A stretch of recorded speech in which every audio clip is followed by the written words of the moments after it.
কিছু জিনিস ছুঁয়ে না দেখাই সুন্দর, যেমন সুন্দর দূরের চাঁদ। অতি প্রিয় কোনো কিছুই ছুঁয়ে ফেলতে নেই। সব পেলে নষ্ট জীবনের টক হয়তো আঙুর ফলও। কবি বলেছিলেন, সব পেলে নষ্ট জীবন, আর তাই পেল শুধু বেদনাই, দুঃখই সঙ্গী আমরণ।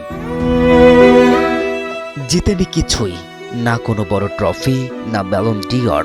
হরহামেশাই দেখা গেছে তার কান্নার বাহার। নামটা নেইমার। হ্যাঁ, তিনি, যাকে ফুটবলের সবচেয়ে দুঃখী রাজপুত্র হিসেবেই জানি। কিন্তু এই কান্না কি নেইমারের একার? এই কান্নাই কি প্রতিচ্ছবি হতাশার? প্রজন্ম কি দুর্ভাগা নয়, যার সময়ের সবচেয়ে প্রতিভাবান ফুটবলারকে উপভোগ করার আগেই সব নষ্ট করে দিল ইনজুরি? তিনি কি আক্ষেপ নয়? নেইমারের আক্ষেপ থাকা উচিত নয়, কেননা তিনি কিছু না জিতেও জিতেছেন দুনিয়া জোড়া ভালোবাসা, জিতেছেন শত কোটি ভক্তের হৃদয়। কিন্তু তিনি প্রজন্মের আক্ষেপ, প্রজন্মের দুঃখ এক, যাকে পেল আবার পেল না।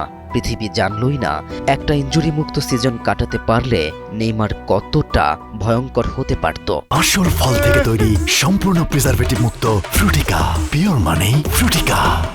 তিনি আন্তর্জাতিক ফুটবলকে বিদায় বললেন, অশ্রুসিক্ত নয়নেই এ অঙ্গন ছাড়লেন।